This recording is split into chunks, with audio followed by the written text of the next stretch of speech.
So that's going to be a great thrill for me, and I shall be there tomorrow evening with my wife. So I think the thought was that I might read you the sonnet, that I might tell you just a little bit about something of its circumstances and maybe emphasise a line or two. Though I have to say, I think once a poet has written a poem, the poem has to go out and live and breathe and move in the world and find its own local habitation and its name in your mind and in Jack's music. So I never believe that a poet's own interpretation of their poem is any more authoritative than anybody else's. We all deal with words and images that are older and wiser than we are. And we can only, to some degree, consciously direct through language a wisdom and power which is implicit in words, and which we sometimes, if we're lucky, manage to awaken a little. And so I wouldn't want to pretend, as it were, to give you an interpretation, but I might just emphasise one or two points. So here we are. It's called O Sapientia. You'll have seen that it's inspired by these great O antiphons, which were sung in a sequence of 7 leading up to Christmas Eve. And so beginning with O Sapientia and going on O Adonai and so on, and eventually finishing O Emmanuel, which put them all together. And then, if you had been a monk in choir singing this with an illuminated manuscript with the great titles, not only the O, but the S for Sapientia and A for Adonai and so on. When you finally got to Christmas Eve and sung the last of these great, all saying, O wisdom, O key, O king, O light, all these invocations of Christ, not yet naming him, because he's not yet, as it were, been born, in the sense, into the world, you would look back and read those capital letters, the last being Emmanuel, and as you look back, Emmanuel, Rex, Oriens, it would spell something. It would spell Ero Cras. Tomorrow I will be there. You would kind of see the answer. So the whole sequence is quite important. So I wrote this poem actually coming back down from Edinburgh. I wrote it on the train. I had gone up to Edinburgh to the funeral of my good friend Andrew Dixon, to whom the whole sequence is dedicated, who had chosen that passage from Václav Havel about hope for his own funeral. He had died of a brain tumour. He died sooner than any of us thought. And I gave him his last rites. And one of the things that we talked about together was, if you like, the lines and limitations of our lives. How we don't actually finally choose our own form and carry on splurging away, but that even within the confines of those two bounding lines, beginning in birth and ending in death, God, our Maker, could find our true form and concentrate our energy, and to know him, and to know how, as it were, he had made us in this world, and how, within the constraints that he'd given us, and almost because of the constraints he'd given us, we could sing to him. Now, my friend Andrew was learning that at a much more profound level than I could, as he prepared himself for death. But I had the extraordinary privilege of ministering his last rites to him. And I remember when I went up to see him the last time I saw him, because our common passion was poetry, taking up a volume of Seamus Heaney, that I had a particular poem that I felt would help him with me. And he was away having some radiotherapy, and they wheeled him back in. And so I was waiting in the room as they came in, and he kind of grinned at me sheepishly, and from under the blankets he produced the very book of Heaney that I had been brought up. So this is the guy who read poetry during his radiotherapy. Great Christian soul.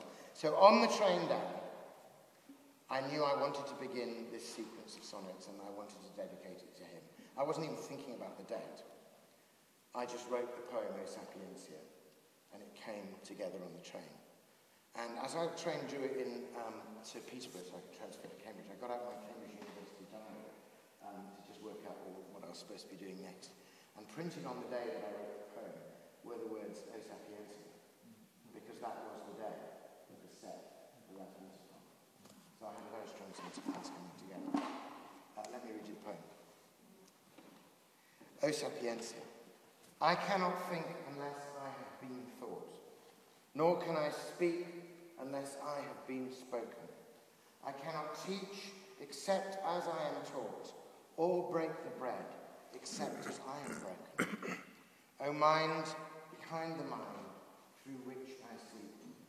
O light within the light by which I see. O word beneath the words with which I speak. O founding, unfound wisdom, finding me. O sounding song, whose depth is sounding me. O memory of time, reminding me.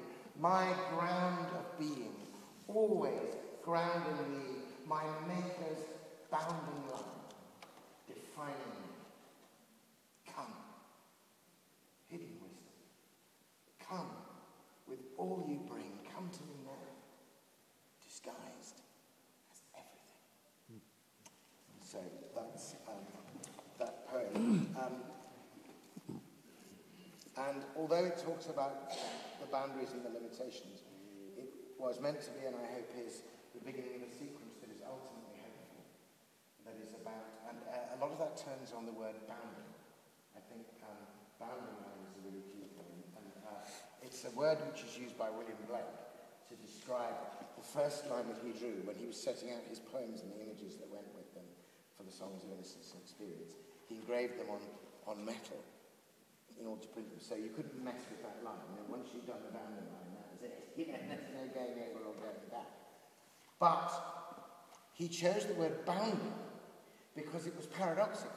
Just where the line binds or bounds in, it is also bounding out. We say, well, I'm abounding with joy, grace abounding. You know, the man who was healed at the beautiful gate, he went leaping and bounding and praising God. And I remember hearing the English poet Geoffrey Hill lecturing on Blake when I was an undergraduate, saying that Blake's bounding line was the source of his greatest energy. He quoted Tiger, Tiger, Tiger, Tiger, burning bright in the forests of night. What immortal hand or eye could frame thy fearful symmetry? And he pointed out that in Blake's poetry and indeed in his theory, it was the bringing these, if you like, almost boundless energies, these energies of our life and our being and our feeling within the boundary line of the poetic form, the musical form, the form of the line and the meter and the sound in which you sing it. Actually, the bounding line in the sense of boundary is also the line that bounds about with energy because it concentrates the energy, and that seems to me to be true not only of poetry, but as I was trying, in a sense, to learn through the experience of coming to the boundary line of my friend's mortal life, although, thanks be to God and the resurrection of Jesus Christ, only the beginning of the abounding joy of heaven. I was trying to recognise how it was, like if each of us was a sonnet, we can be a fantastic sonnet if that's what God has discovered. But if I say, no, I'd like to be a 55-line general poetic splurge, please, God, I'd like to go over the lines. You know, we end up, just dissipating our energy. But inside that bounding line, we're kind of concentrated into a delight and a fearful symmetry. And that's a great thing itself. So there's a little bit of background. Jack, you want to give us a story one of the... I would love it if you read that Stations of the Cross poem, the third call. Okay, I'll do that. This was my first sequence of sonnets, the one you're seeing in the very beginning of. But since then I've written a sequence on the Stations of the Cross. And indeed since then I've felt this vocation that I should write a sequence that covers the whole church year, which I'm about halfway through. It would be a sequence of 75 sonnets in total, about halfway through. So this is the Stations of the Cross. And as you may know, in the Stations, Jesus falls 3 times.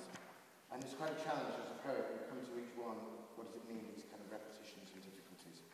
And this one, which took me by surprise, it's the 9th one. And it may have particular resonances for those of you who have to deal with recurring difficulties, and particularly with the darknesses of the mind and depression.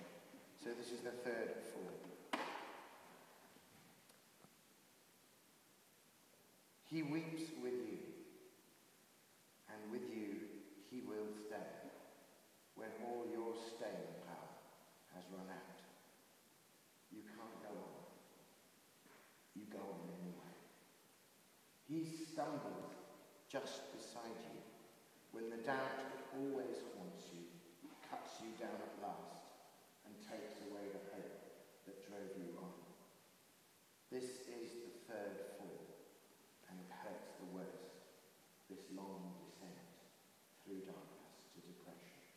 from which there seems no rising, and no will to rise or breathe or bear your own heartbeat. Twice you survived. This third will surely kill you. And you could almost wish for that defeat, except that in the cold hell where you freeze, you find your God beside you on his knees. Thank you very much. I really maybe actually just, maybe I should just read the very last of them to you, which is the last of the Advent, which is a kind of, it's looking forward to Jesus being born, and it's about John Donne, in a moment of wonderful exaltation of love, writing one of his love poems, saying, I don't want to get up this morning, I just want to stay in bed. My love, he said, love will like the season knows will climb, and round those days month, and I pick up on that right at the time. So here's the last one. It sort of sums up our film. And it may relate to your final thing you will sing, but I can't come quickly. Oh come, and be our God. O long sought witness for a world without. O secret seed, O hidden spring of light, come to us, wisdom. Come, unspoken name. Come, root and key and king and holy flame. O quicken little wick, so tightly curled, be folded with us into time and place.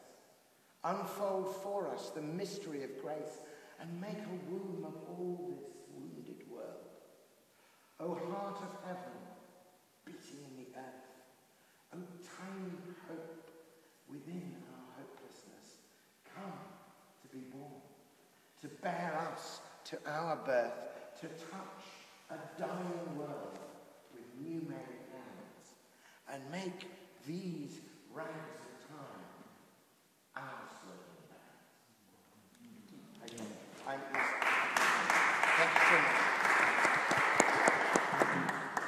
I want to give a couple of hands to your music director.